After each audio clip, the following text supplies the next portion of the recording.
Ciao, Tommaso. Salve, profesor. ¿Cómo estás? Muy bien, ¿y tú? ¿Hablamos en inglés Usted. ¿Inglés? o español o italiano? Inglés. Inglés podría ser mejor. Okay, let's speak in English. Let's Okay. talk in English. Okay. We are here in Paris. Yeah. We met during this activity that is the spring school at the SCAI, Sorbonne Center for Artificial Intelligence. We are here with a lot of people that takes this phenomenon of artificial intelligence from the perspective of technical knowledge. Yeah. But in my case, I'm a professor in law, constitutional law mainly, and yours is from the political science. Political yeah. science. Yeah, especially international studies, actually. The Yes. master is in international studies. Please tell us a little bit about your background. Okay, thank you so much, Professor. I really appreciate your effort and your interview. Well, I'm Tommaso. I'm a political scientist from University of Pisa, where I got my bachelor in political science and then my master in international studies. During my master, I started to study deeply international law. So I decided to deepen in my knowledge about innovative technologies, so emerging technologies such as in artificial intelligence. And then I decided to take some extracurricular courses on AI. So I attended some summer, winter school, and now this spring school, and also I made an Erasmus traineeship in North Macedonia on AI and its intersection with fundamental rights. And then I wrote my thesis on internet, which is entitled International Law and AI, Privacy and Data Protection Trends and Challenges. So I analyzed the lack of international binding instruments, or better, there is one, which is the Council of Europe AI Framework Convention. But then I decided to switch in a comparative analysis between the three so-called digital empires by Professor Anu Bradford, so European Union, US, and China, analyzing their data protection, privacy, and AI law specifically. Well, we just had this panel. Yeah. And one thing was really important because it was AI applied for mental health treatment and Yeah. diagnosis. And it was mentioned several times, the importance of the data. Yeah. And when we realized that this data concerning mental health, it should have, like all data, but this a particular protection Yeah, of course. of the owner of the data. Yeah, yeah. How does this idea of fundamental rights apply to data and more specific health data of patients? Because like that was said, it's not only data. We're talking about patients. Yeah, of course. So first of all, it's because artificial intelligence's database is technology based on data and data-driven. So for that reason, that's why I also decided to focus on my thesis on data protection and privacy, since it's kind of the first, they are the first issues that came from the exploitment of artificial intelligence systems. So. Yeah, of course, privacy is included within fundamental rights. So at international level is recognized as that. And also during my work, I saw how this different context decided to regulate this right. And for example, European Union declares privacy and data protection as fundamental rights again. And of course, the healthcare data, so the personal information, especially the sensitive ones, such as this one, are recognized as with a necessary agent protection, of course. If in your paper, in your thesis, I believe, then you have an approach of comparative Yeah. systems. Yeah, it is. How different can we say it is from one extreme, the China reality, in the other extreme place, the North American proposal of non-regulation or minimum regulation, and let's call it the centered one of European. What approach do you think it has more interesting for studying? Like, Well, actually, I thought that all of them have been quite interesting for me. I mean, of course, as a European citizen, first of all, I decided to analyze that, but just because it was kind of biased, but just because I didn't know a lot about it. So I decided to start with it, and I found a huge regulation on data, of course, starting with GDPR, but also before. But GDPR,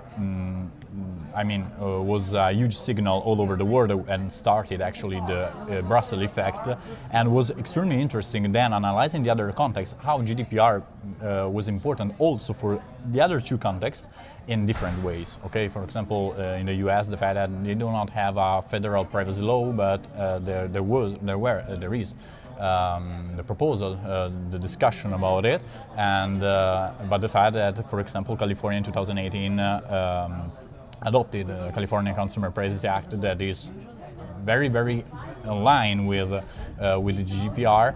And then you have China that for the first time in their history in 2022 they adopted a civil code, for example, where they also talk about the privacy and data protection in two different articles. It's interesting because it's quite different compared to what happened in Europe, where sometimes they are like more similar, while there is, I think in the civil code, in Chinese civil code, but I'm not sure of it, like privacy is article 1032 and data protection is 1034, something like that. So not even like immediate.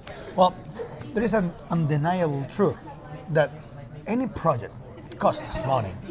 Okay. Research, development, Yeah. deployment.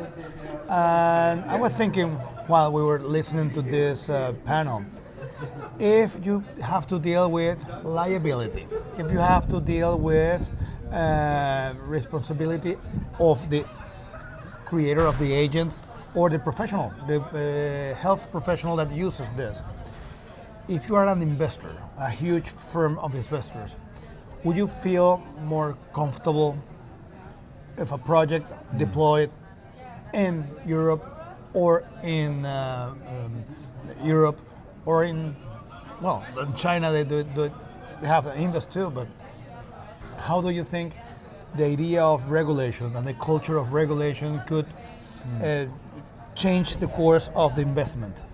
Well, I think that I do not have a strong idea about that. I think it's more about cultural, economic culture. All of these three actors have different culture, like also in financial investment attitude, let's say. So probably, as we can see, most of the top companies all over the world are in the United States, and probably there are so many reasons about that.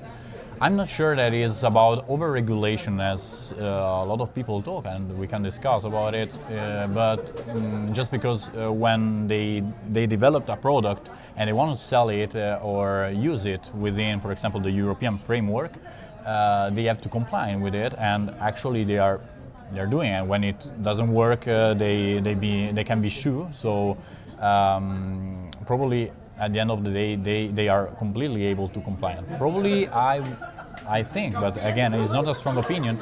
It's more something that in the first phase can, accelerate it, because maybe there is more propension to investment, for example, in the United States. A lot of startups are there, and actually, again, the biggest company are there in this moment. Previously, you mentioned it, this great idea of digital empires. How real they are. Like in a part, we know there is a reality to that everything is now digital driven.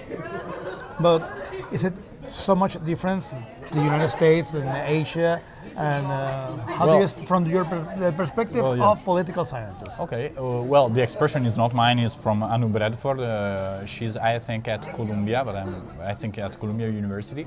I read about it and I was super interested on it. So, the approach I think is very different, but especially because, again, of the cultural also context. I mean, when we talk about the Western countries, let's say, we are more talking about individual, where individualism is connaturate in these countries. Let's say. animus, while, for example, in the Chinese one is more collectivism. The Confucianism is still, very, very important, and you have, of course, also a different kind of government and the connection between private companies and the same government. So, yeah, there are a lot of differences, and but at the end of the day, I would say that probably the power, so the actor itself, is just trying to take the most advantage as it can.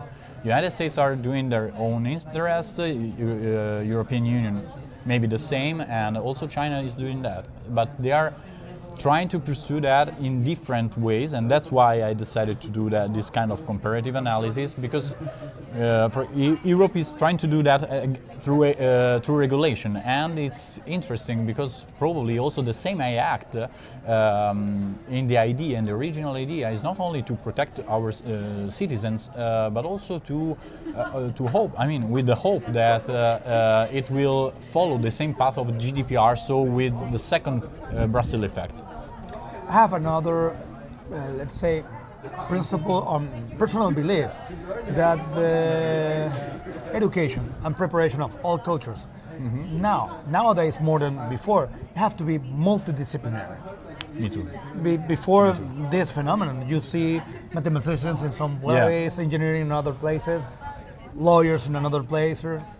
So, what are the approaches or the different kind of knowledge that you think that they merge better? Because we had this, it was a fake idea of the separation of knowledge, the social knowledge and sciences and the hard sciences. I think it's not such a difference right now.